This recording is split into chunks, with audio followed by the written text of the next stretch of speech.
Ayato is an ugly, pathetic, lonely loser with no friends and no chicks. The only person he had was his sister, but one day she disappeared to find meat and never came back. So, he decided to go find her and become the strongest swordsman, and rizz every hot girl in his school. One day while walking down the street, when he sees a piece of clothing fall out of a window, thinking he's doing something helpful, he jumps up to grab it and return it. But he accidentally walks in on a girl changing clothes. He gets really embarrassed, quickly apologizes, and covers his eyes, turning around so she can get dressed. After she's done, the girl looks at him and asks what the f he's doing in her room. Ayato nervously hands her the handkerchief she dropped, and she lets out a sigh of relief, thanking him for helping her out. Just when things seem to calm down, her attitude changes. She starts chanting some weird magic, and before Ayato knows it, she blasts him out of the room with a huge magic attack. He falls to the ground but lands safely, looking totally confused. The girl tells him that even though she's thankful for his help, he still has to pay for barging into her room and peep at her plots. Scared, Ayato admits that he's a new transfer student and didn't know it was a girl's dorm. The girl asks for his name, and Ayato says it's Amagiri Ayato. She introduces herself as Alexia, a top student at the school. Just as things are getting awkward, a bunch of ugly students start gathering around to see what's going on. Alexia challenges Ayato to a duel, saying if he wins, she'll let him go free. Ayato tries to explain that he doesn't have a sword, but just then, some random guy throws him one. Ayato sighs, reluctantly activates it, and gets ready to fight. Alexia, pissed, does the same. The duel starts with Alexia using a fire spell, and then she follows up with a stronger one. Ayato easily dodges both of her attacks and counters. Alexia starts to get suspicious. How does he block that? She turns up the heat and sends another fire attack his way, but Ayato cuts through it and even saves her from a mysterious arrow. As she is thankful to him for saving her, Ayato was having a feel of her cannons. Just then, a blonde girl walks in, clapping her hands. Alexia asks who she is, and the blonde girl introduces herself as the head of the Red Lotus. She quickly stops the duel, explaining that since Ayato isn't fully registered yet, he can't participate in duels. Ayato sees her massive cannons, asks for her name, and she tells him she's Enfield Claudia, the president of the student council. Claudia gives Ayato a tour of the school and tells him that as a scholarship student, he's supposed to help restore the school's reputation in an important upcoming competition called the Festa. She offers him anything he wants, but Ayato asks to feel her massive cannons. What do you mean by that? I means he doesn't need anything. Claudia laughs and wonders why he even joined the school. Ayato, remembering his sister Haruka, asks if Claudia knows her. Claudia shows him that Haruka was enrolled at the school 5 years ago, but her records were erased after she left the school only a few months after joining. Claudia also tells Ayato about a powerful weapon called the Cerverista, mentioning that it hasn't been used in a battle for 5 years. She gives Ayato a spare weapon and promises to help him get ready for his own Cerverista. The next day, in class, Ayato is paired with Alexia, and she's not happy about it. Despite her attitude, she thanks him for helping her earlier. Behind them, a guy named Yabuki, who's also Ayato's roommate, introduces himself. He explains that Alexia isn't just any student, she's a princess from a small European kingdom, and she also has a rare genetic power. On their way to the dorm, Ayato returns the weapon to Yabuki, and their conversation is interrupted by a loud voice criticizing Alexia for dueling a rookie. The man challenges Alexia to a fight, but she firmly declines without hesitation. Ayato learns about the school's ranking system, where students are placed into named cults. The top 12 students are called the Page Ones, and Yabuki explains that Lester, a student ranked 9th, has been challenging Alexia to a rematch after losing to her 3 times. Ayato recalls a moment from his past when his sister warned him to heed their father's advice, to stay out of fights because his overwhelming power could harm himself and those around him. The two shared a rare, heartfelt promise to protect one another. Waking from his nap, Ayato lets out a disappointed sigh. The next morning, as he runs, fragments of the previous day replay in his mind. Lester, fueled by anger, had to be calmed down by his friends to stop him from confronting Ayato. Alexia, with her sharp tongue and fiery demeanor, had criticized Ayato's lack of sophistication, adding with a sly remark that she wondered how long his innocent act could fool others. He asks her why she duels so much. Surprisingly, Alexia admits she needs the money, even though she's a princess. Ayato is about to ask more questions when Yabuki interrupts, asking if Alexia has found a partner for the Phoenix Festa. Alexia looks uncomfortable, and Ayato asks if she has any friends to pair with. She stumbles over her words, and Yabuki pushes her to explain what kind of teammate she's looking for. Just like a crown princess, she demands a knight. Yabuki had enough with her crap, leaves. Just then, Ayato clumsily asks for directions to the boys' dorm, and Alexia laughs at how clueless he is. Ayato then compliments her laugh, and used some Reddit pickup lines which made her embarrassed. He asks her to show him around the city as a thank you for helping him earlier, and she agrees, though she's a bit shy about it. The next day, in class, everyone is shocked when Alexia talks to Ayato, since it's rare to see her interacting with other students. A little later, Ayato sees a girl sitting next to him. She's his childhood friend, Seiya, who left to study overseas 6 years ago. Seiya complains about being forced by her pathetic dad to attend the school and advertise his new weapon. Seems interested in Seiya, but Alexia gets jealous and starts acting annoyed. Alexia cuts into Ayato's chat with Seiya just as Seiya offers to show him around. Acting like she's being forced, Alexia firmly says, "I don't break promises," and takes Ayato with her. As they're about to leave, Claudia steps in and uses her massive cannons as advantage. She says she should be the one to show Ayato around. The three girls argue over who should do it. After the fight, Claudia hands Ayato a document about his Ogre Lux weapon and tells him he needs to take a compatibility test. Alexia and Claudia argue some more, and Ayato asks them if they're friends. Alexia quickly says that they've just crossed paths a few times. Claudia leaves, and Ayato is left with Alexia and Seiya, who both agree to show him around. During the tour, Seiya is amazed how Alexia get out in one piece after dueling Ayato. Alexia challenge her for a duel to show her. But before the duel can start, a mysterious man shoots arrows at Alexia. Without hesitating, Alexia throws a fire spell at him, but another man appears and blocks it. Seiya, acting cool, pulls out a huge gun and blasts the attackers. Afterward, she turns to Alexia with a bored look and asks if she's ready to continue their duel. At the same time, Ayato arrived to see the hot girl wet. The next day, Ayato and Claudia talk about the attack on Alexia. Claudia reveals that Alexia isn't cooperating with the investigation, but Ayato still wonders why Claudia cares so much about Alexia's safety. Suddenly, the elevator stops, and they run into Lester, who's also there for the Ogre Lux compatibility test. Lester tries to use the Serveresta, but the weapon keeps rejecting him. When it's Ayato's turn, the weapon tries to attack him, but he takes control and slams it into the ground. Claudia praises him for taming the wild weapon, and everyone is surprised when Ayato passes the test with a 97% compatibility score. That night, Ayato visits Claudia's dorm and gets a little embarrassed when he sees that she's dressed like she wants to punished by Meat Stick. Claudia cuts to the chase and shows him a list of students who were injured and had to drop out of the Phoenix competition.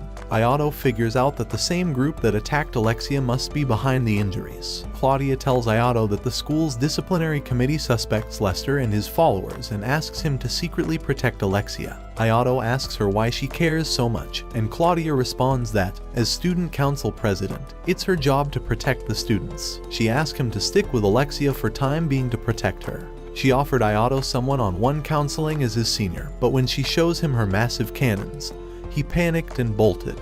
The next morning, Ayato can't help but stare at Alexia as she walks by. She notices him looking and asks what he's staring at, blushing. Ayato, feeling embarrassed, quickly compliments her, making Alexia turn even redder. She suggests they go out and grab lunch, so they head to a burger place. As Alexia enjoys her burger, Ayato starts to ask about her princess manners. She lightly scolds him for being curious but explains that a friend from back home introduced her to the place. Ayato smiles and changes the subject, telling her about his conversations with Claudia about the attempts on her life. He warns her to be careful and avoid going out or dueling alone. But as expected, Alexia refuses. She says she won't let a bunch of pathetic losers change the way she lives. Ayato smiles at her usual stubbornness. Just then, Lester and his lackeys show up. He mocks Alexia for being so open about being on a hitman's list. Alexia coldly tells him to stop eavesdropping and reminds him he's not strong enough to be a real threat to her. Lester slams his hand on the table, demanding Alexia fight him.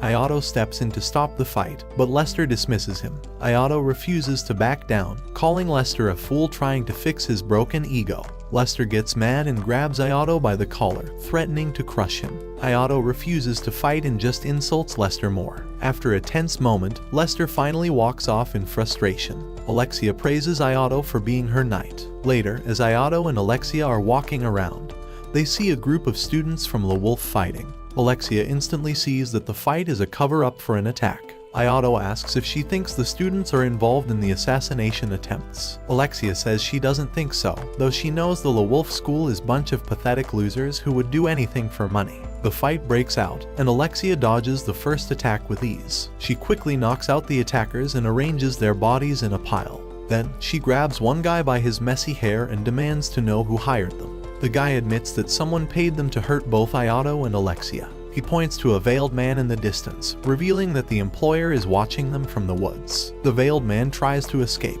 but Alexia chases him down.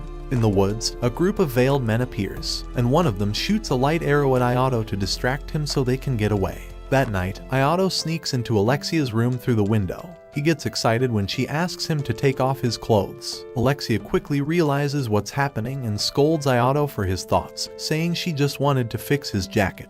As she stitches it, Ayato notices a childhood photo of her. He picks it up and asks about the friend who showed her the burger place. Alexia blushes and tells him about a tomboyish friend from back home who loved sneaking out of the palace. One day, she got lost and was almost grabbed by a group of thugs, but the girls in the photo saved her. Alexia learned later that they were from an orphanage in the slums. She kept sneaking out to follow them. Ayato asks if the girls knew Alexia was a princess, and she admits she kept it a secret. Alexia tells him that she came to Asterisk to earn money for the orphanage. Ayato wonders why she didn't just use her royal status to fund it, but Alexia explains that her kingdom won't approve of such a budget, so she's doing it on her own. She shows him a handkerchief embroidered by her best friend from the orphanage. The next day, Ayato notices something different about Alexia. She's acting strangely, so Ayato talks to Yabuki about it. Claudia walks in, and Yabuki tells her about Alexia's behavior. They all figure out that Alexia must have received a letter from her attackers and is planning to confront them.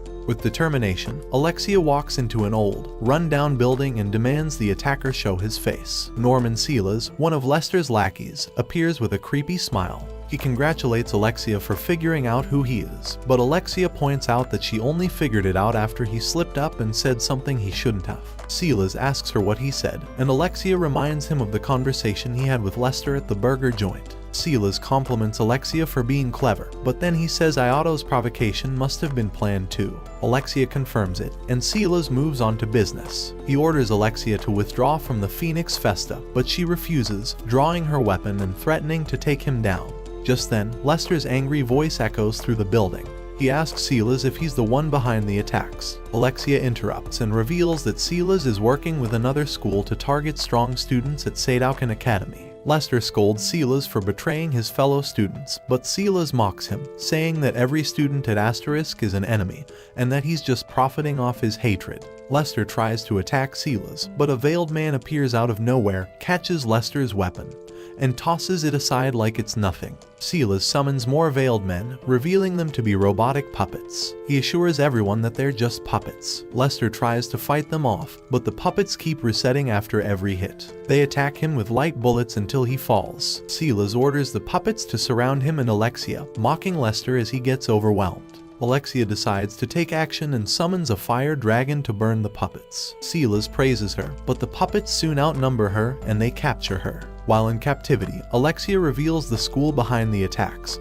and Silas knows he can't let her go now. He kicks her wound and orders a puppet to finish her off. The puppet raises its weapon to strike, but just as it's about to hit, Ayato jumps in and cuts the puppet in half. Instead of thanking him, Alexia scolds Ayato for getting involved in her business. Ayato admits that after meeting her, he's made it his goal to protect her, just like she protects the kids in the orphanage. Alexia blushes, and just when it seems like things will calm down, a puppet emerges from the dust with Silas on its shoulder. Silas congratulates Ayato for the surprise attack, then summons more puppets to fight. The puppets shoot light bullets at Ayato and Alexia, but Ayato quickly activates a special power to protect them. In a flash, he takes down the puppets and confronts Silas, who's starting to panic. Silas desperately tries to fix his puppets and orders them to attack again. As Ayato dodges and fights, he realizes Silas is controlling the puppets using a chess-like strategy. Silas screams in frustration as Ayato continues to dismantle his puppets. In a final move, Silas summons his queen, a giant puppet, to finish Ayato off. Ayato dodges the first attack and quickly destroys the queen with 9 precise sword swings. Silas jumps onto a random puppet and tries to escape, but Ayato chases him down. With Alexia helping, Ayato knocks Silas down, and just as Claudia arrives to wrap things up, Ayato suddenly feels a sharp pain. It's like an invisible chain is holding him back, and he collapses. Ayato has a flashback to how his sister used to restrict his powers to keep him safe. He wakes up, finding himself lying on Alexia's lap facing her cannons. She assures him she doesn't mind, but Ayato still feels excited. She asks who put the spell on him, and he admits his sister did it. When she asks why, Ayato shares that he's been looking for his sister, who disappeared 5 years ago. He then proposes that he and Alexia team up for the Phoenix Festa. Alexia agrees, her eyes teary from the emotion. Later, after Silas is defeated, Yabuki steps out from the shadows. He and Claudia talk privately in a secret tech room, discussing something shady. Meanwhile, someone watches them from a CCTV and laughs. In a meeting with the other student council presidents, Claudia updates them on the new Ogre Lux development. She tells them she'll be sending engineers to the partnering school to investigate further. One of the committee members reminds her of the unspoken rules about secret deals, but Claudia reassures them that her agreement with the other school is open and official. In the hallway, Ayato accidentally bumps into a short girl, and both of them blush when she falls. Ayato quickly apologizes, then helps her up, taking a twig out of her hair. A loud voice calls out to the girl, and she quickly grabs her weapon and runs to meet the person calling her. Ayato watches her leave and suddenly remembers that he's late for his meeting with Alexia. In the training room, Ayato and Alexia start sparring. Ayato manages to keep up with her attacks, but Alexia tricks him into making a wrong move. She sends a huge fire surge at him, but Ayato cuts through it and the fire disappears. He raises his sword, holding it at her throat. The buzzer sounds, ending their training session, and Alexia complains about losing to him again. Ayato tries to make her feel better, saying it was a close match. He explains that he can only use his full power for 3 minutes before needing to activate a spell to hold back his strength. After some thought, Ayato talks about a student from La Wolf, known for winning 2 Lindworm Fests in a row. Alexia looks a bit off when he mentions her, and Ayato notices. He asks her what's going on, but Alexia quickly changes the subject. Soon after, Claudia enters the room and interrupts Lester's apology to Ayato. Behind her are 2 girls from Seidoukan Academy. One of them, Camilla, seems calm and collected, but the other, Ernesta, is acting a little crazy. Claudia introduces them to Ayato and Alexia. Ernesta tells them she's really looking forward to seeing Ayato fight. She starts walking around him in a strange way, and Alexia quickly gets angry. She pulls out her sword and warns Ernesta to stay away from Ayato, but Ernesta ignores her and keeps studying Ayato. After a while, Ernesta whispers in Ayato's ear that next time he won't be so lucky and gives him an unexpected kiss on the cheek. Both Alexia and Seiya get furious at Ernesta's actions. Camilla apologizes for Ernesta's behavior and notices Seiya's cool-looking gun. She points out the flaws of the gun, and Seiya admits that it could be better but warns Camilla not to insult her father's work. When Camilla realizes who Seiya's father is, she refuses to take back what she said. Claudia steps in and reminds everyone about their mission. Seiya wants to duel Camilla, but Claudia says they should save it for the Phoenix Festa. After Claudia and her guests leave, Seiya asks Ayato if he'll be her partner for the Festa. But before he can answer, Alexia claims Ayato is her partner instead, obviously a little jealous. On their way to Seidoukan, Camilla and Ernesta talk quietly about their secret plans against Ayato and Seidoukan Academy. The next day, while Yabuki is explaining Seidoukan's curriculum to Ayato, he hears a slap. When he investigates, he sees Kirin being slapped by her guardian, Kuakairu. Ayato steps in to stop Kuakairu when he raises his hand to hit Kirin again. Kuakairu introduces himself as Kirin's uncle and challenges Ayato to a duel. Feeling awkward, Ayato agrees. Kuakairu says he'll stop hurting Kirin if Ayato wins the duel. In the duel, Ayato tries to convince Kirin not to fight, but she calmly says that nothing will change her mind. Kirin draws her sword and attacks with fast and precise movements. Kuakairu orders her not to cut through Ayato's Lux sword, but Kirin's speed puts Ayato on the defensive. After a few minutes, Ayato tries to finish the duel with one big swing of his sword, but Kirin dodges it and cuts through his school badge, claiming victory. Kuakairu walks off with Kirin, and Ayato is left thinking about the duel. Alexia scolds Ayato for fighting Kirin, the top student in the school. Kuakairu also scolds Kirin, saying she's weak and that her only real strength is in sword fighting. Kirin feels down and agrees with her uncle's harsh words. Later, in the training room, Alexia confronts Ayato. She says that Kuakairu is wrong for treating Kirin like a tool. Ayato thanks Alexia for understanding, but Alexia admits she wasn't upset about the duel itself, but that Ayato lost. She tells him that Kirin is undefeated, even though her weapon is just a Japanese sword. Alexia says that if they want to win the Phoenix Festa, they'll need to come up with a new plan. Ayato meets Claudia by the pool to get a new school badge. Claudia tells him that Kuakairu is not only an employee of a powerful organization called the Galaxy Integrated Enterprise Foundation, but he also holds a lot of influence. He's in charge of scouting talent for the academy. Ayato realizes that Kuakairu is probably forcing Kirin to fight against her will. Claudia adds that Kirin has personal goals and that Kuakairu's selfishness is making it harder for him to rise in rank. Ayato asks Claudia how she knows so much about Kuakairu, and she quietly reveals that her mother works in the foundation as an executive. As Ayato walks back to his dorm, he wonders about Kirin. A group of boys points out that Kirin is waiting for him in the cafeteria. She nervously thanks Ayato for standing up for her, but Ayato reminds her that he lost the duel. He pats her on the head and opens the door to his room, revealing a bunch of curious cats on the floor. Later, Ayato and Kirin are walking down a straight road. Kirin tells Ayato that her father's training style is very strict. Ayato says he's heard about it, and Kirin asks if he could perform one of her father's sword styles. Before Ayato can answer, she starts to recite his sword moves from their duel and apologizes for talking too much. Ayato laughs and says it's okay. He asks her what she's fighting for, and Kirin says she's fighting to free her father, who's in prison. She says her uncle has promised to help her, but Ayato tells her that following him won't lead anywhere good. He promises to help her achieve her goal if she wants it.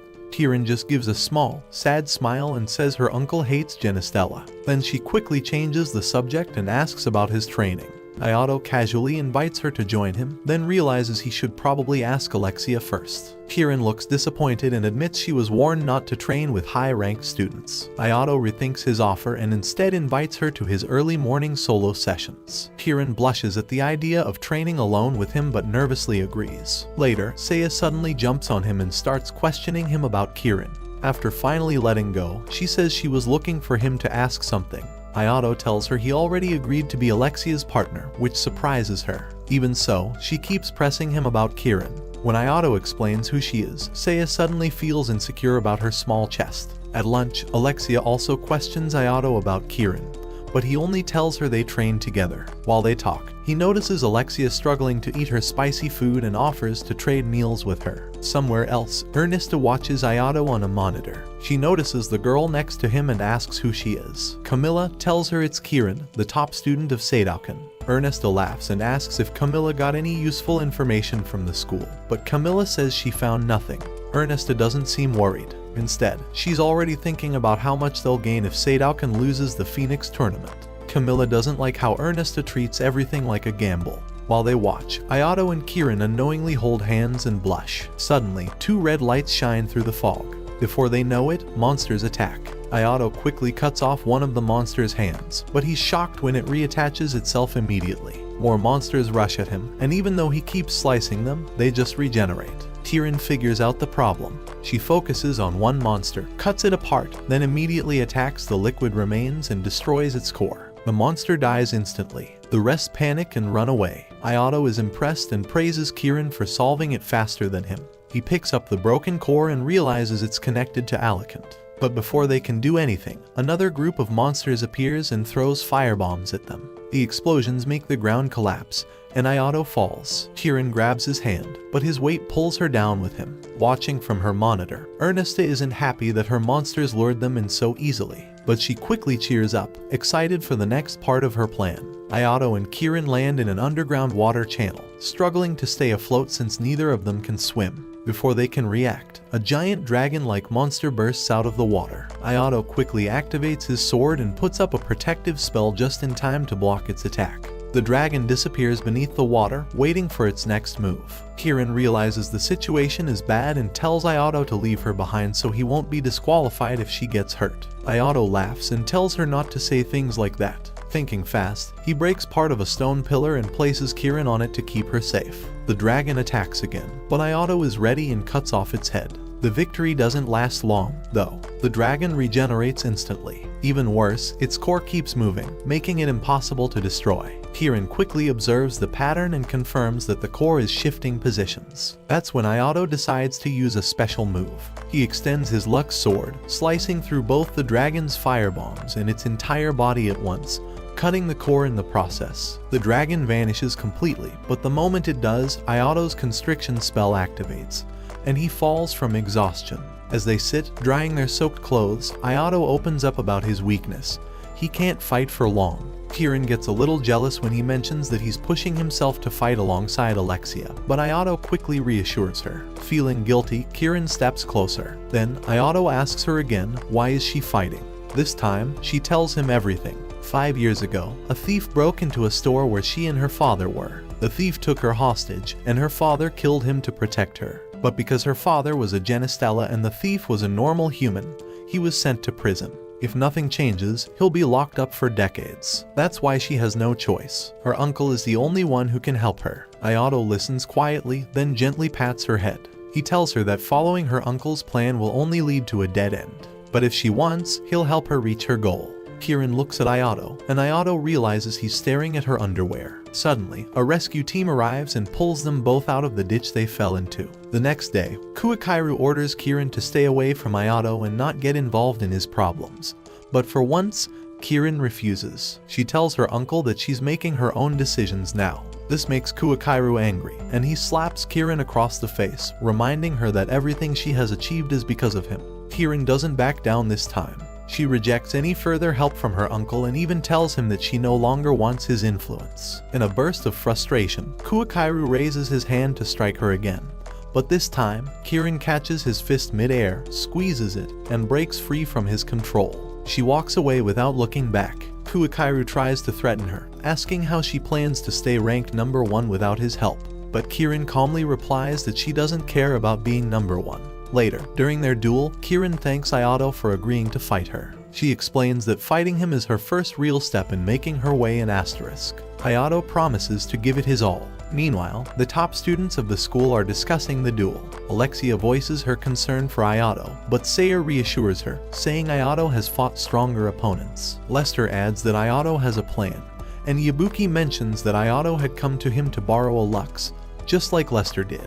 The duel starts, and Kieran wastes no time attacking with swift, precise sword movements. Ayato blocks each strike and swings his sword to create some space between them. Kieran then starts chanting something strange and declares she's about to finish him off with a powerful final move. But Ayato powers up, preparing himself for her attack. He blocks her powerful swing, releasing a thick fog around them. Kieran leaps backward and skillfully blocks 3 light shots aimed at her. Ayato smirks from the smoke and pulls out a spear. Ayato tosses his spear at her and teases that the more tricks you have, the harder it gets to keep up. Then, he pulls out 2 daggers, tricking Kieran into focusing on defending against them.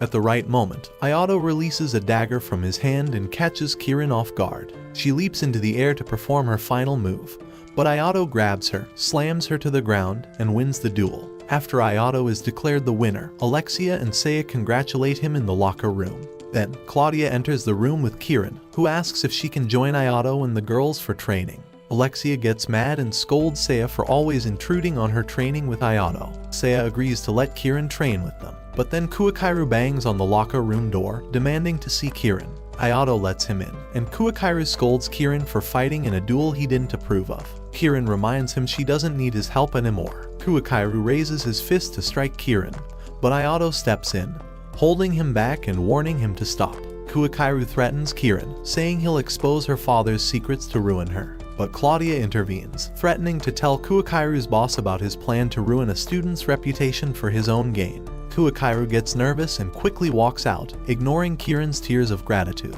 Ayato walks over to Kieran to comfort her, patting her on the back. Kieran wipes away her tears and thanks him for everything. She then nervously asks if they could start calling each other by their first names from now on. Meanwhile, in a secret room, Camilla and Ernesta watch how the top students of other schools fall into their traps. They cheer because now their school has a much better chance of winning the Phoenix Festa, especially since most of the top-ranked students are disqualified due to injuries. They discuss how to deal with the only obstacle standing in their way, Ayato. The next day, after training with Saya and Kieran, Ayato, Yabuki, and Alexia meet up in the cafeteria. A random female student approaches Ayato, asking for an autograph and wishing him good luck in the upcoming festa. The girls get annoyed when Ayato gives attention to someone other than them.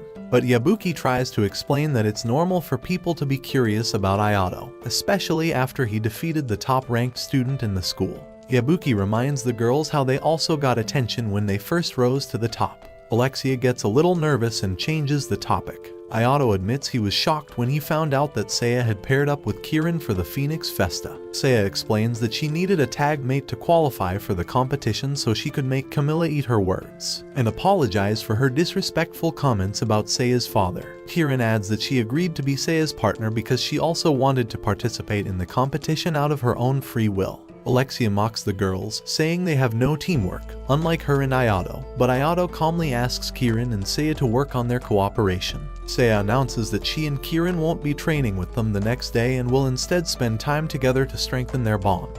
The following day, Seiya admits that she has no idea how to bond with people, and after some awkward small talk, Kirin nervously admits that she also doesn't know how to make friends. Seiya gets an idea and suggests they go shopping for a gift for her father's birthday. After visiting a few shops and not finding the right gift, they decide to retrace their steps and head back. On their way, Kirin asks Seiya what her father is like. Seiya answers that he's somewhat of a mad scientist. Suddenly, Seiya gets an idea and asks Kirin to go with her to a shop she found on the map. When Kirin asks why she needs her, Seiya explains that she's bad with maps and always gets lost when she tries to follow one. The two girls head to an illegal secondhand gun and Lux shop in a shady alley. Kirin looks nervous, but Seiya buys a busted gun after getting a good deal. Seiya gets excited about her find and then asks Kirin what she wants to do next. After some persuasion, Kirin agrees to try something fun. In the next scene, Seiya teaches Kirin how to swim at a public pool. She asks Kirin why she didn't ask Ayato to teach her, and Kirin loses her balance when Ayato's name comes up.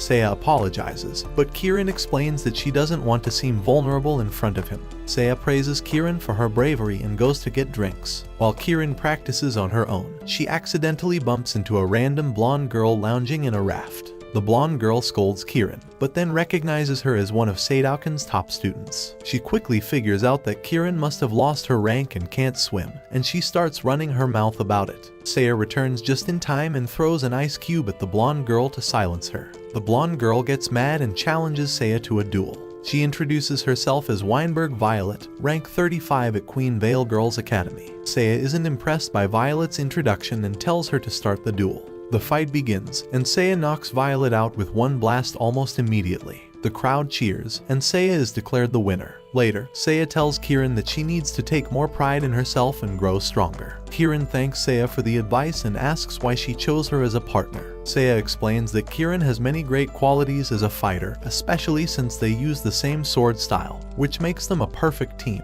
The next day, Kirin and Seiya practice their battle teamwork and do a great job in the training room. A few days before the Festa, the president of La Wolf Academy sends an order for a school prisoner to eliminate Ayato before his Lux becomes a bigger problem. The prisoner agrees to do what's asked, as long as the president promises to keep her sister safe.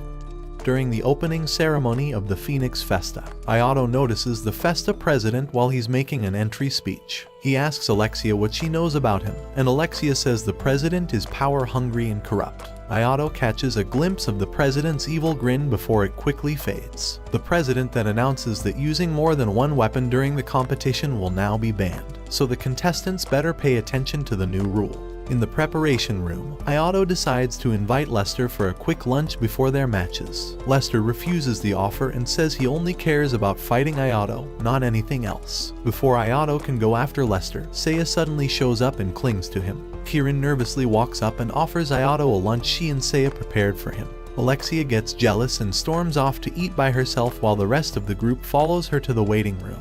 After eating, Ayato tunes into the live broadcast of the competition while the girls discuss their opponents. The second match of the Phoenix Festa begins, and Ayato and Alexia are introduced. The referee starts the match, and the opponents rush at Ayato and Alexia. Alexia steps aside, letting Ayato fight. Ayato temporarily breaks free from his restraining spell, extends his Lux sword, and cuts through the badges of his two opponents with one swing. Ayato's team is declared the winner, and the crowd goes wild with excitement. On their way to the waiting room, Ayato and Alexia talk about their plan for the next round. They go over what went well and what they need to work on. Meanwhile, Yabuki approaches them with a secret plan. He wants to sneak into the press conference to get information about the next match between La Wolf and Elekant. The announcers introduce the Elekant team and share that their puppets are powered by AI. and will be used throughout the tournament. In the reserved seats for Ecchi, Camilla gets mad at Ernesta for revealing the puppet secret. She worries it could cost them the match, but Ernesta stays confident, saying her puppets are strong enough to win no matter what. Back in the ring, Ernesta's male puppet gives the LeWolf team a minute to do whatever they want. The LeWolf team gets angry and tries to attack, but the puppet is shot in the head by its partner. After a little back and forth, the female puppet agrees to let the opponents have the full minute, promising not to fight back. The LeWolf team reluctantly agrees, and the referee starts the match. During the 1-minute break, the LeWolf team decides to fight the male and female puppets separately. The male fighter uses his drill arm to attack the male puppet, but the puppet easily blocks it and mocks him by counting down the seconds. The fighter gets frustrated and asks his teammate for help, but they both realize they can't get past the puppet's defense. Desperate, the male contestant uses his full power, but the puppet blocks it without effort. The puppet watches as the fighter collapses from exhaustion,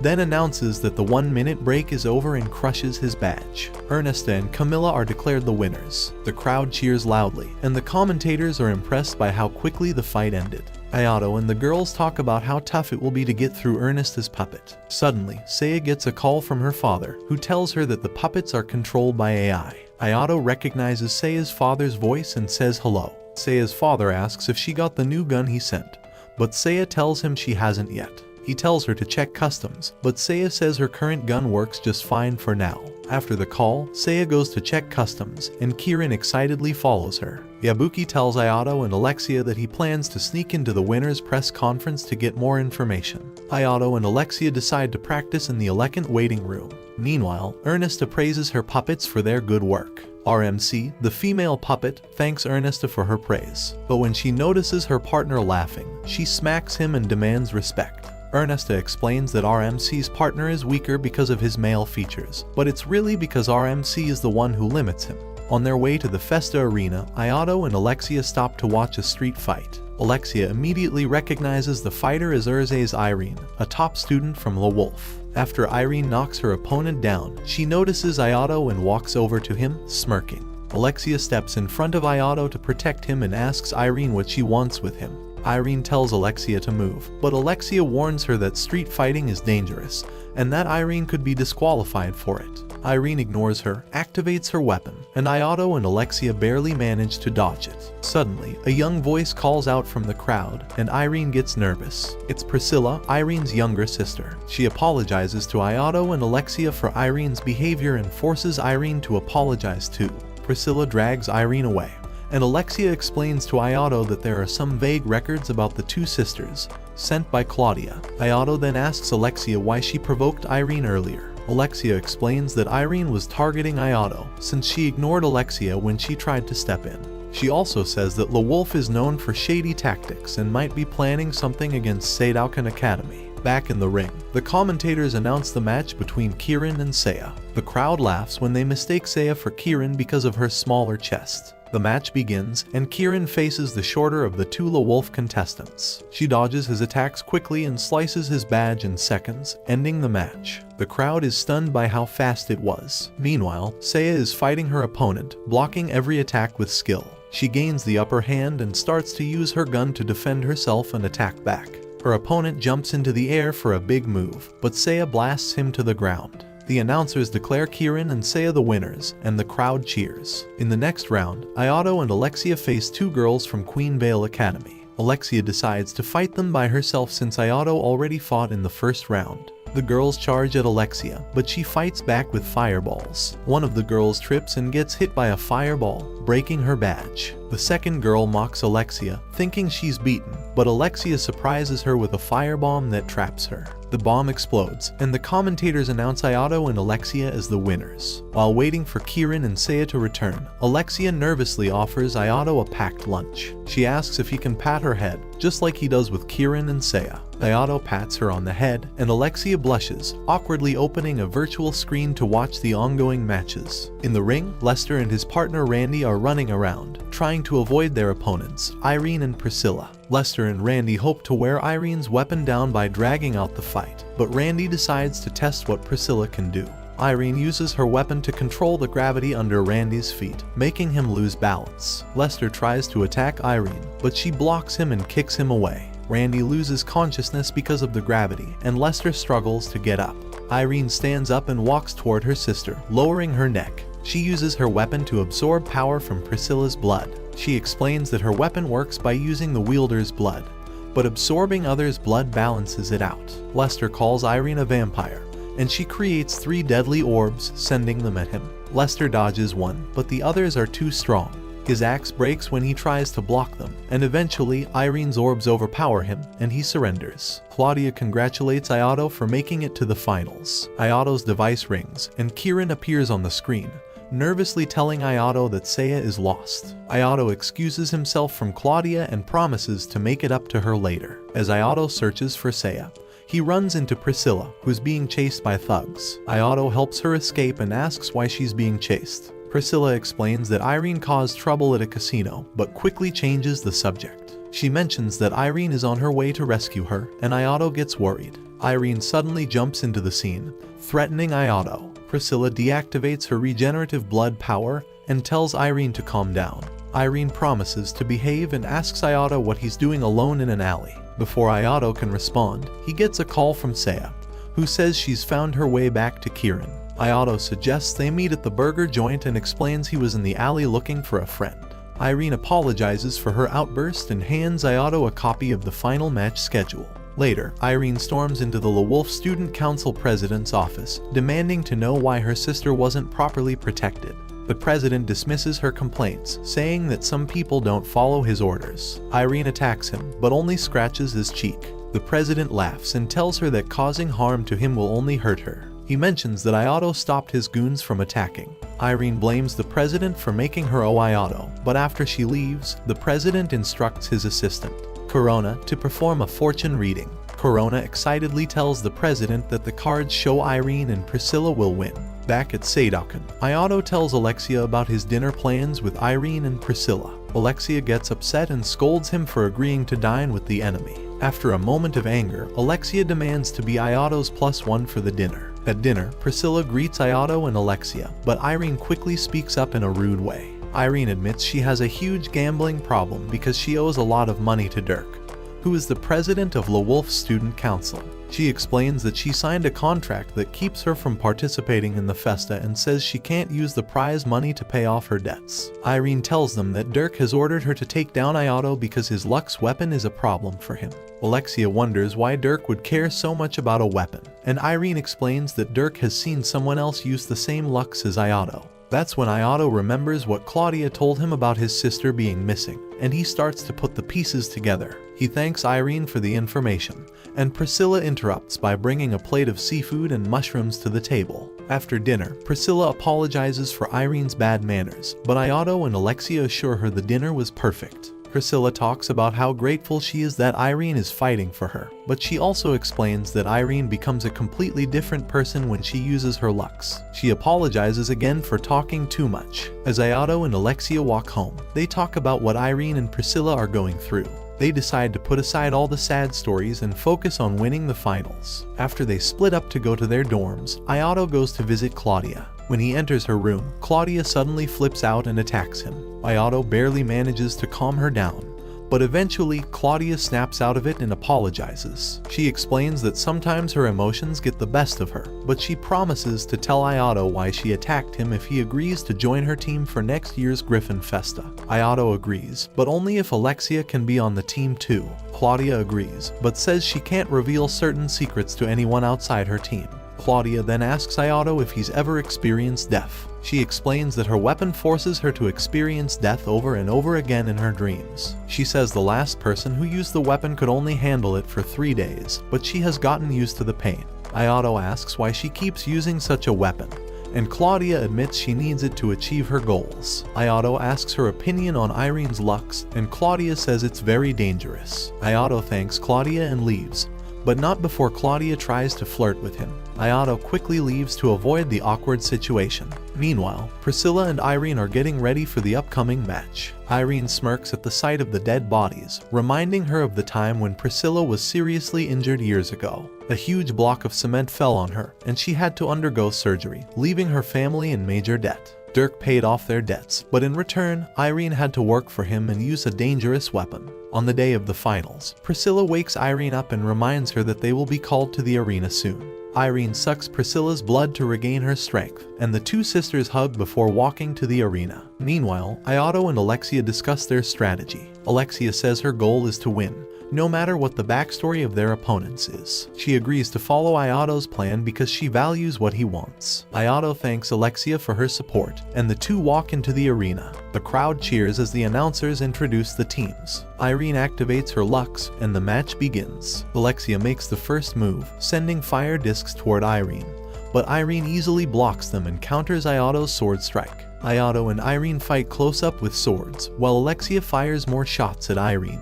Irene dodges the shots and tries to use gravity to make Ayato heavier, but he jumps away and tells Alexia to go along with their plan.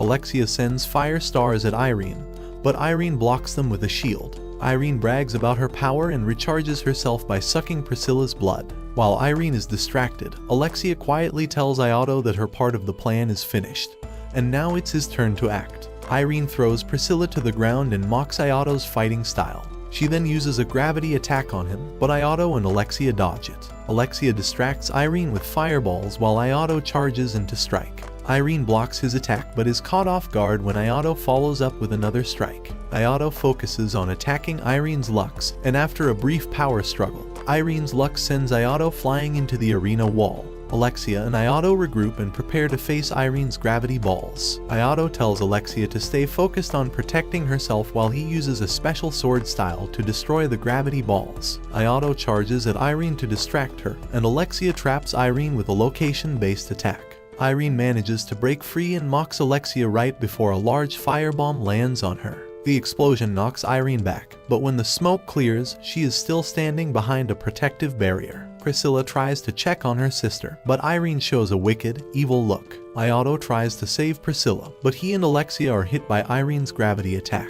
Irene continues to drain Priscilla's blood until she passes out. Ayato realizes that Irene's Lux has taken control of her mind. He drags himself through the gravity-affected ring and tries to talk to Irene, hoping to bring her back to her senses. For a moment, Irene breaks free from the control, but then she screams and releases more gravity waves. Ayato feels his constricting spell lift and smirks, using his power to push through the waves. He lands a powerful blow that knocks Irene's Lux from her hand. Ayato follows up with a series of strikes, completely destroying Irene's weapon. Irene falls unconscious, and Ayato is declared the winner. Dirk, watching from a virtual screen, wonders why Ayato is in pain. He guesses that Ayato is suffering from a constricting spell. Dirk complains about his unfinished deal with Ernesta and plans how to get rid of Ayato, just like he did with Irene. Meanwhile, other student council presidents are pleased that Ayato seems to have reached his limit. Ernesta and Camilla celebrate their victory and discuss how they can defeat Ayato. Camilla thinks one of their puppets could easily beat him, but Ernesta tells her not to be too sure. They know that things can change quickly. Meanwhile, Priscilla wakes up in the infirmary, and Irene immediately apologizes for draining her blood. Irene says they lost the match, and Ayato destroyed her Lux completely. Priscilla asks if Dirk punished Irene, but Irene assures her that he didn't. Priscilla asks Irene to teach her how to be strong enough to protect herself, and Irene agrees with a smile. Back at the dorm, Alexia scolds Ayato for exposing his limited power and almost destroying himself. Ayato reminds Alexia that he promised to protect her, and now it's time to find a way to break the constricting spell. Alexia holds his face and tells him they're partners in everything.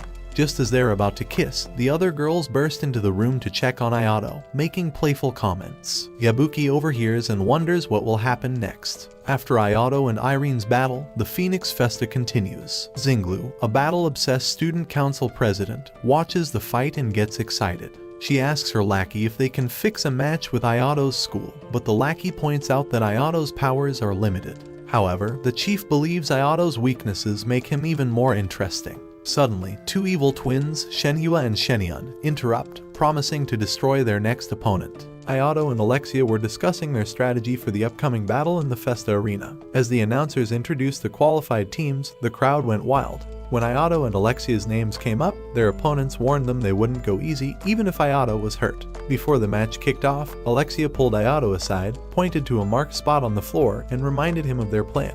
Once everything was set, both teams drew their weapons and the announcer signaled the start. One of the bald brothers rushed straight at Ayato, swinging non-stop, but Ayato managed to block and dodge. At the same time, Alexia launched fire at her opponent, but he easily avoided it and rushed at her. She tried using her sword, but he jumped over it and ran back to team up with his brother against Ayato. With both of them attacking, Ayato struggled to hold his ground and took a few hits. Still, he moved toward the marked spot, giving Alexia the signal. Alexia then created a blazing firewall that cut the ring in half, separating the brothers. Each of them was now stuck fighting one-on-one. Her opponent noticed she was using a lot of energy to keep the fire going and mocked her, saying the only way they'd lose now was through a surprise move. Alexia agreed that a sneak attack was the only shot. Meanwhile, the bald brother told Ayato he was doing well holding back and promised to end things with one clean hit. Ayato got closer to the mark. Then, Alexia took a hit and fired a blast into the air. Ayato understood and let loose his power. The firewall opened up just long enough for the two to swap sides and hit their opponents with a surprise attack, shattering their badges. The crowd exploded with cheers as the match ended and Ayato and Alexia were announced as winners. Afterward, the losing brothers congratulated them but warned that their next opponents, the evil twins, were far more ruthless. As they spoke, the twins, Shenian and Shenhua, showed up, acting smug and creepy. They mocked their defeated teammates and promised to show Ayato a real fight.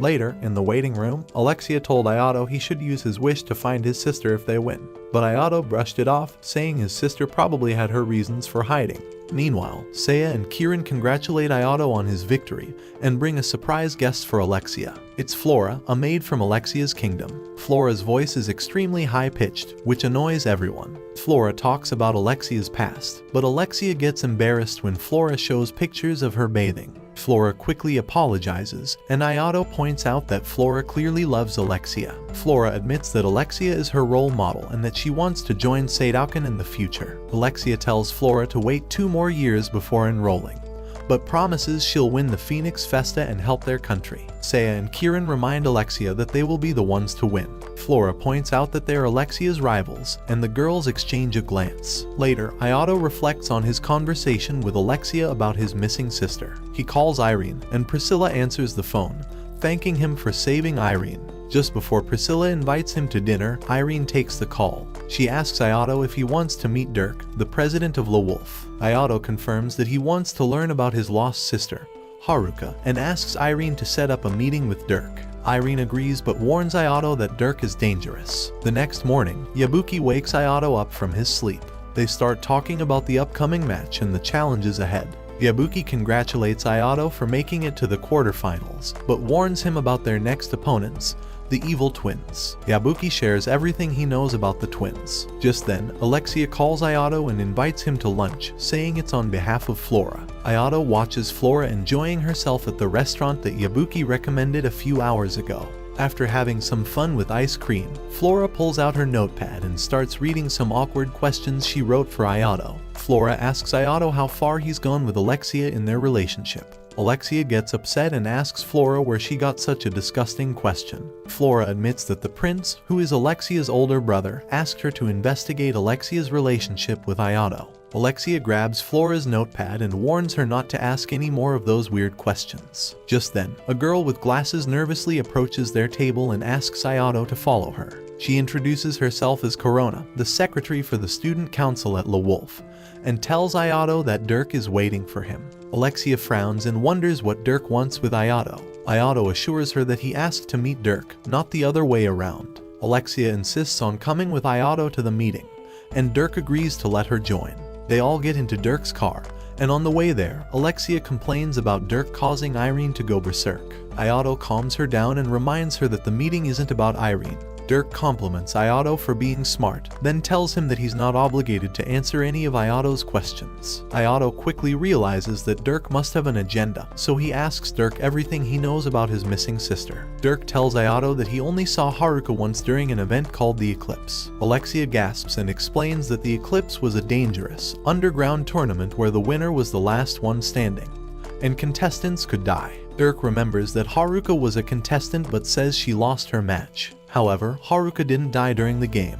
Dirk then flips the conversation and asks Ayato what he thinks of Mesa Madaev, the person in charge of the Phoenix Festa. Ayato is confused, but before he can ask anything more, the car stops. Dirk orders them out of his car. Alexia, still suspicious, asks Dirk how he figured out where they were eating, but Dirk refuses to answer her.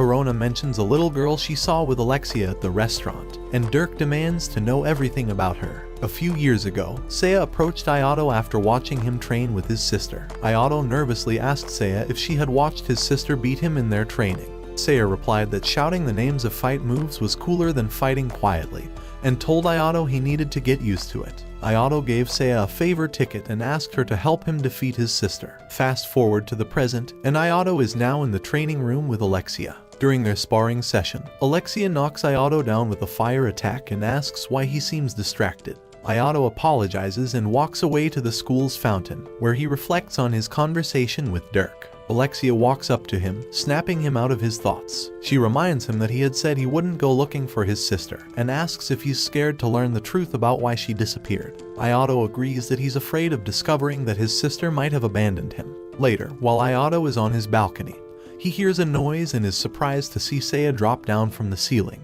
Seiya asks her dumb friend why he looks so upset and mentions that Alexia sent her to check on him. Seiya asks if Ayato really thinks Haruka abandoned him, and Ayato's eyes fill with sadness. Seiya calls him a dummy and reassures him that his sister wouldn't just disappear without a good reason. She tells him that maybe Haruka is out of contact because she has no way of reaching him, and he needs to stop worrying about it. Seiya pulls out the favor ticket Ayato gave her years ago and reminds him of the time they tried to defeat Haruka together. She encourages Ayato to reach out to his sister and learn to rely on others when he needs help.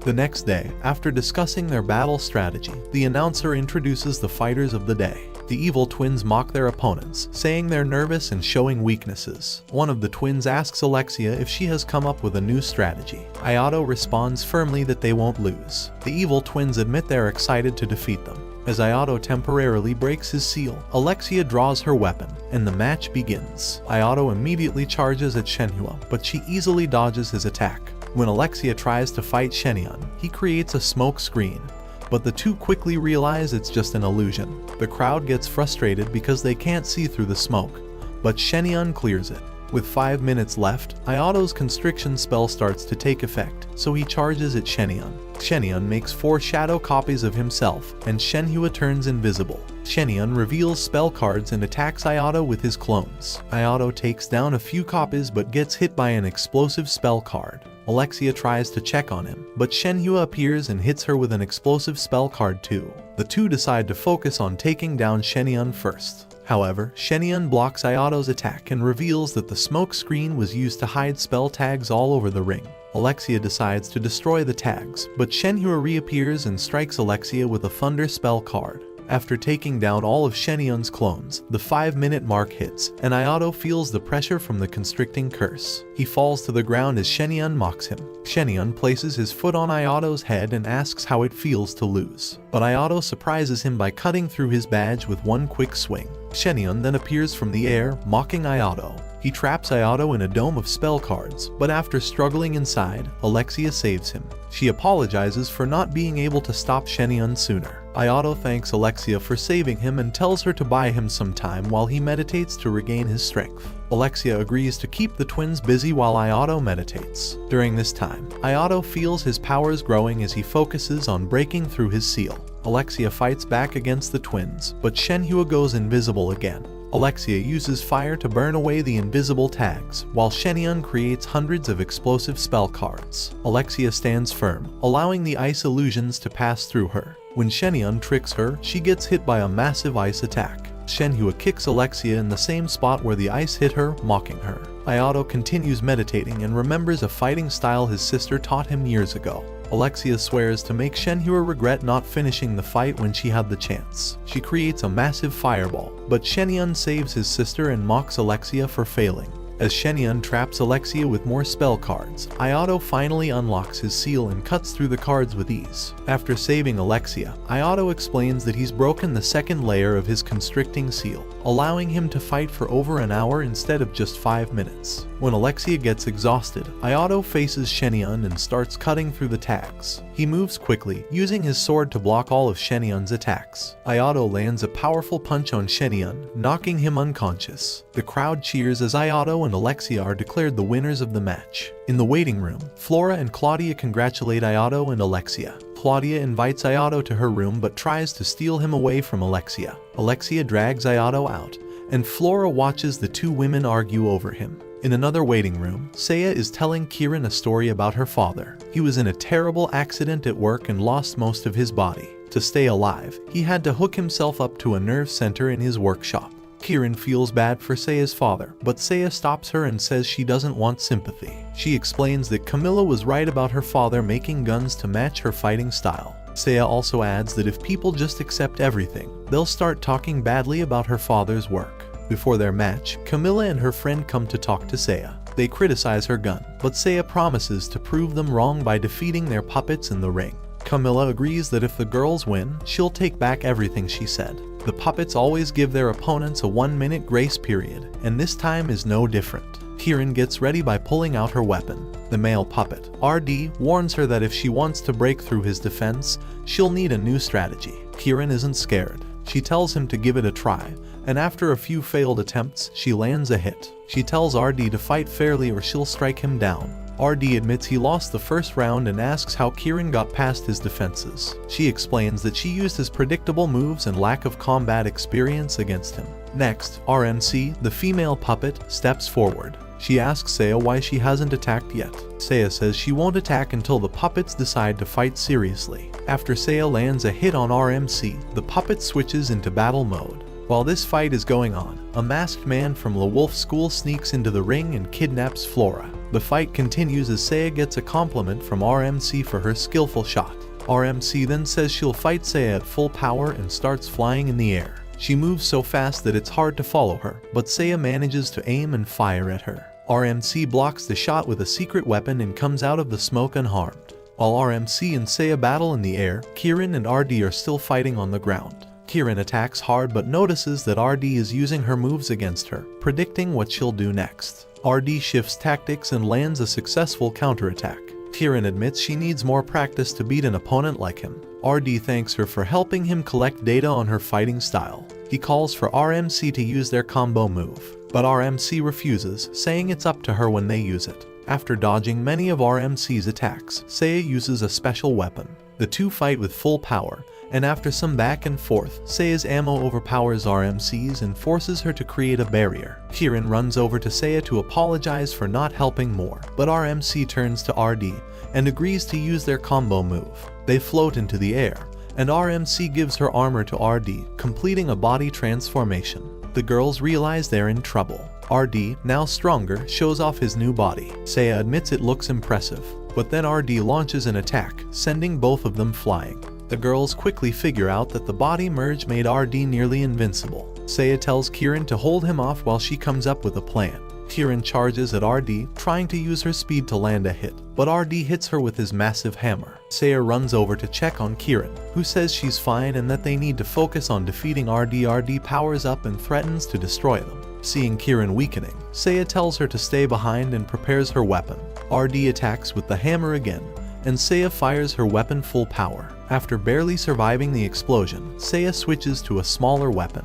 RD shows respect for their skills before attacking again. Ayato and Alexia, watching from another room, hear the blast and rush to check on the girls. The girls apologize for not doing better, but Alexia promises to fight for their honor in the final. Seiya points out that Alexia is crazy to think they can win against the puppets, but Alexia agrees to keep fighting no matter what. Claudia walks in to encourage Kieran and Seiya, and they notice that Flora is still missing. Meanwhile, Dirk calls Camilla and Ernesta to discuss a possible partnership between their schools. The kidnapper, holding Flora, calls Ayato and his friends, threatening to hurt Flora unless they follow his orders. The kidnapper demands that Ayato put an emergency seal on his Sir Veresta Ogre Lux and avoid contacting the police. After the call, Claudia explains that using the emergency seal would shut down the Lux completely. Despite Alexia's concerns, Seiya suggests they ignore the kidnapper's threats and figure out a way to save Flora. Claudia steps in with a plan, and the group agrees to go along with it. Claudia instructs Ayato to seal a fake Lux to trick the kidnapper, while she uses her influence to delay confirming Ayato's emergency seal. She predicts Dirk's moves and suggests waiting to confront him until after the closing ceremony of the match. The next day, while Kieran and Seiya continue searching for Flora at Le Wolf's campus, the announcer introduces the contestants for the semi-final. Ayato reassures Alexia that they'll make it to the finals and rescue Flora with help from Kieran and Seiya. The two teams get ready for the match. Alexia casts a huge fireball at Lemus, but he's unharmed and fully armored. Lemus summons a horse and charges at Alexia. Ayato watches as Alexia dodges a spear attack from Lemus, but his own opponent, Small Fry, catches his attention. Small Fry notices that Ayato isn't using his usual Sir Veresta Ogre Lux and wonders if Ayato is underestimating him. Ayato apologizes and explains he's not using it for personal reasons. Small Fry attacks first, and Ayato blocks it and counters. They continue their close-range sword fight. Ayato realizes that Small Fry's sword is lighter than his, so he uses it against him and lands a quick counterattack, cutting through Small Fry's badge. Meanwhile, Alexia faces Lemus, whose thick armor blocks her fire attacks. He tries to strike her with his spear, but she dodges and creates a firewall to protect herself. When Lemus tries to dive through the firewall, Alexia counters and barely avoids the tip of his spear. She continues with multiple fire attacks, and after a few moments, Lemus falls off his horse due to his armor overheating. His armor dissolves, and Alexia praises his perseverance before taking his badge. The announcer declares Ayato and Alexia the winners. Ayato immediately calls Seiya to get an update. Seiya tells him their search hasn't been successful so far. Ayato asks them to send him the maze map so he can join the search. Seiya and Kirin feel bad about Ayato fighting the puppets without his Lux, but they promise to keep trying to rescue Flora. While Ayato and Alexia discuss how to find Flora, Yabuki bursts into the room and agrees to help, even though he's clearly nervous. Ayato secretly contacts Irene, who suspects Flora might be in the LeWolf lab. Ernesta notices that Camilla and have different goals. Ernesta says her goal is to create puppets with human-like willpower, while Camilla wants to make powerful weapons. Camilla agrees and remembers when Ernesta was in the hospital after her parents were killed. Camilla promised Ernesta half of her life after replacing her body parts with puppet parts. Camilla swears to help Ernesta, but Ernesta says her puppets aren't reckless. She's determined to win and get her puppets into the school. Suddenly, one of their puppets, Ard, wakes up and asks Ernesta not to touch his battle scars because they show his growth. Camilla and Ernesta are surprised that their puppet recognizes growth. RMC also wakes up and asks for a change in the merging process, but Ernesta tells her it's impossible to make any adjustments before the finals. One evening, Ayato finds himself sneaking around the area, trying to avoid the LeWolf men who are chasing him. He takes a sharp turn, hoping to throw them off, but instead, he runs straight into the kidnappers standing by a car. Just as they're about to spot him, a mysterious young girl appears and offers to help him escape. Ayato is surprised and asks if she knows him, but the girl says she doesn't. As the LeWolf men get closer, the girl grabs Ayato's hand and leads him into a dark alley away from them. Once they're safe, the girl asks what Ayato is doing with the LeWolf men. Ayato stays quiet, but the girl assures him that it's fine if he doesn't want to explain. She tells him to wait for a while before going back onto the street. As Ayato thanks her for helping, the girl surprises him by calling him by his full name.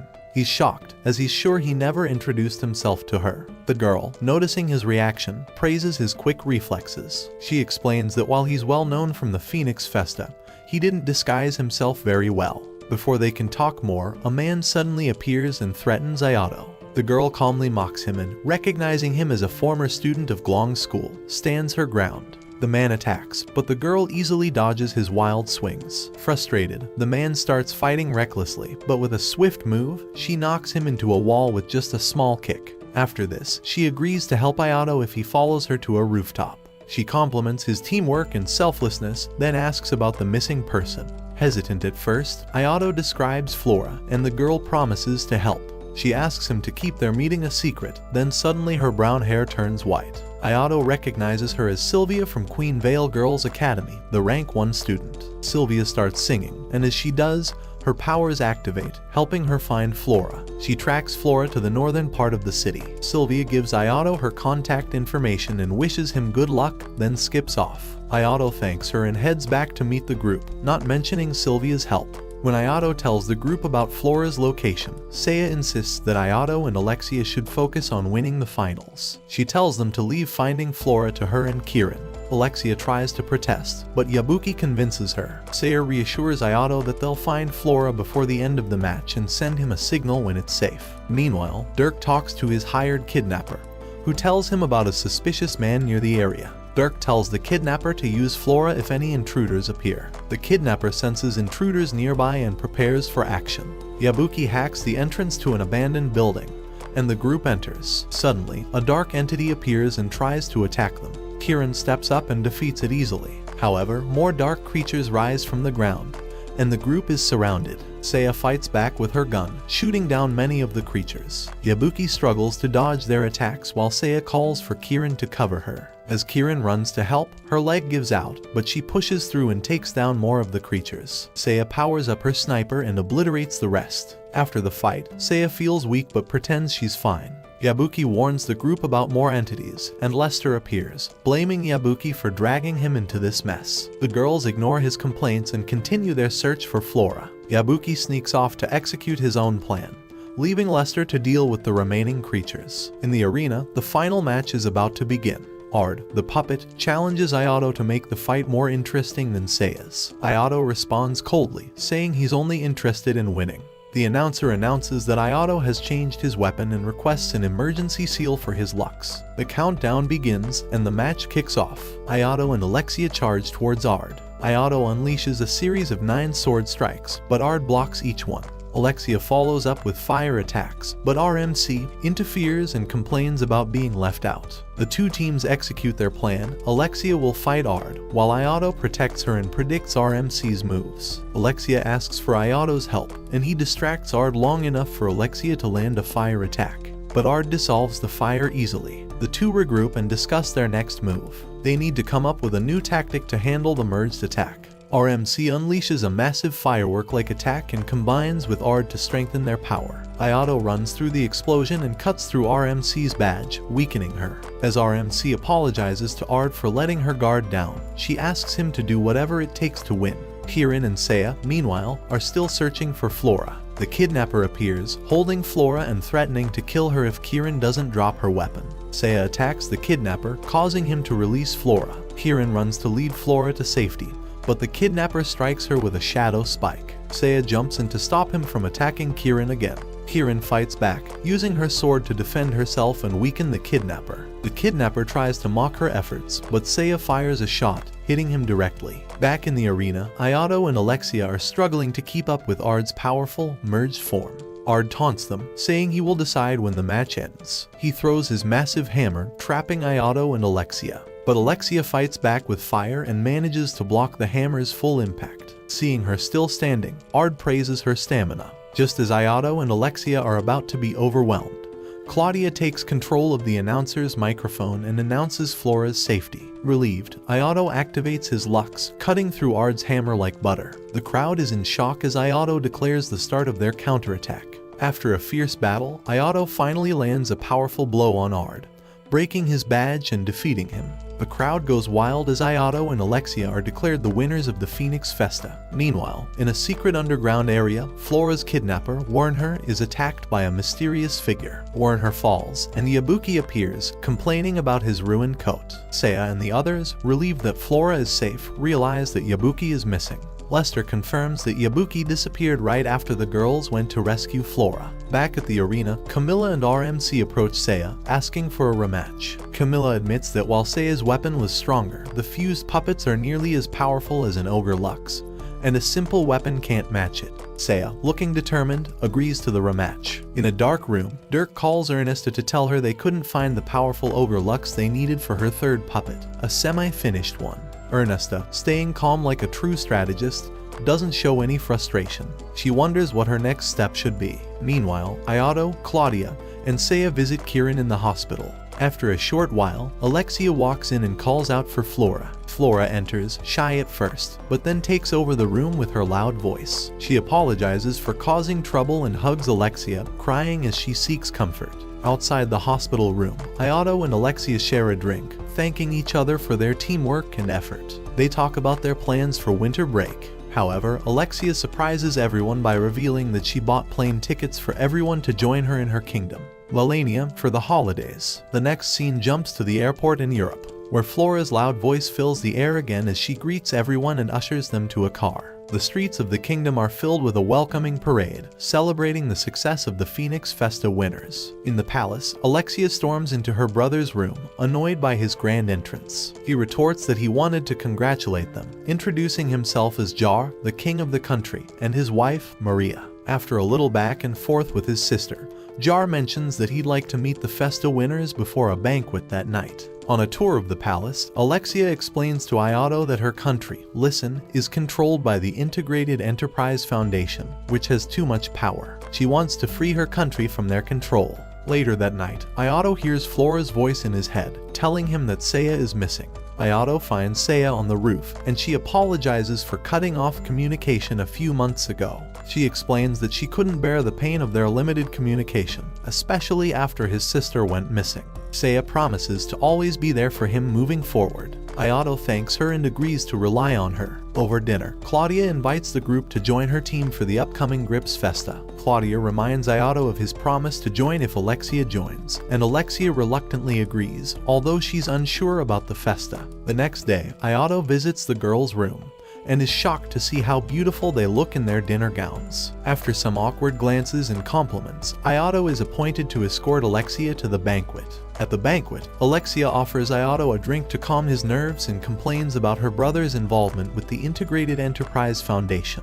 Ayato asks about Claudia's father, and Alexia explains that her father is too good to climb the Foundation's ladder, unlike her brother's wife. When Alexia's brother calls for her, Claudia eyes Ayato suspiciously. Ayato walks around the room and finds Kieran struggling with some people who are questioning her about her experience in the Festa. He steps in and helps her, but Kieran suddenly starts spilling her insecurities. Ayato reassures her that she's just as strong as the other girls, but Kieran insists that he hold her arm like an escort. Seiya pops up out of nowhere and grabs Ayato's other arm.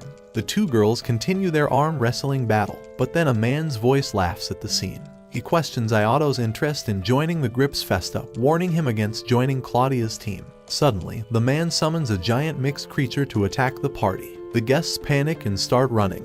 The creature tries to crush Kieran, but Seiya jumps in, pulls out her hidden gun, and takes a shot at the creature. Ayato jumps into action, unlocking his constriction and leaping into the air to face the creature. He kicks the creature to the ground and attacks it from all sides. Together, Alexia and Seiya use their powers to assist Ayato in bringing the creature down.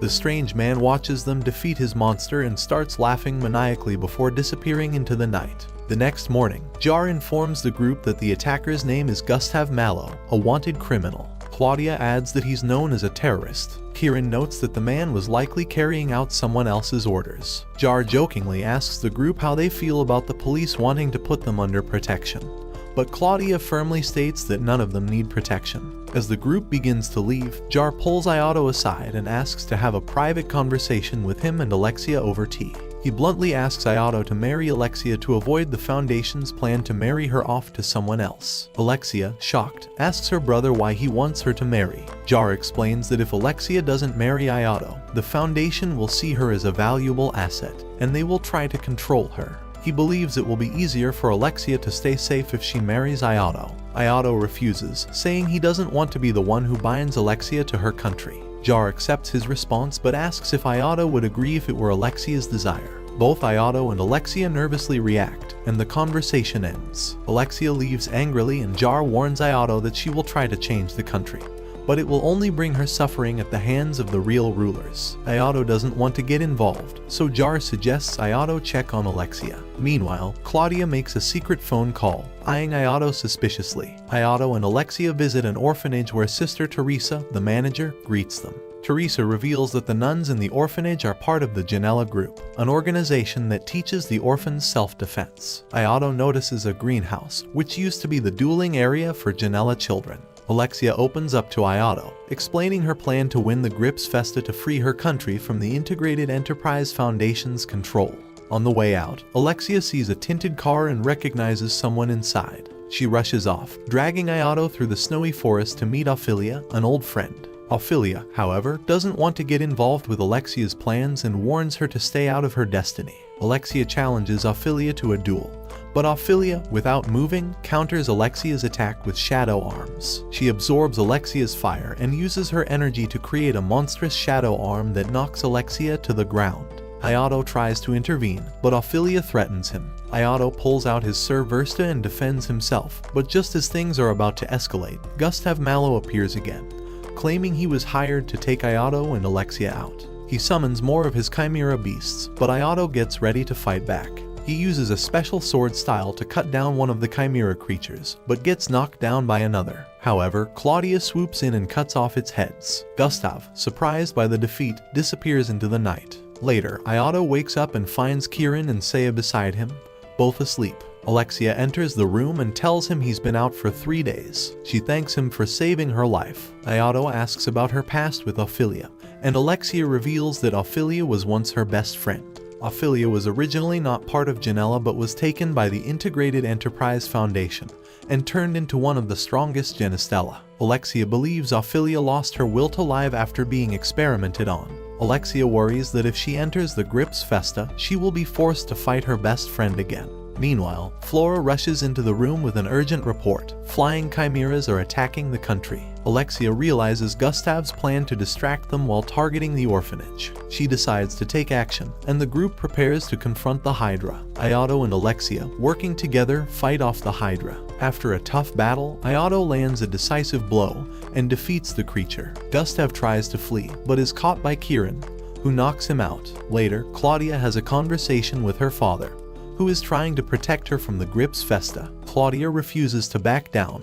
The next day, Alexia promises her brother that she will win the Grips Festa and gain power for the royal family of Lalania. Jar, her brother, agrees to support her if she wins. Finally, Ayato gets a call from Matt, who tells him they've found his long-lost sister, Haruka. Ayato, with Matt's help, goes to the lab where Haruka has been kept in a coma for 5 years. A mysterious woman named Hilda, known as Magnum Opus, appears and claims she knows how to help Haruka. Ayato is left in confusion as he tries to understand what's happening. Meanwhile, Claudia continues to plan her moves, determined to reach her goals despite the Foundation's interference. And that's where this video ends. Watch the next one and take care.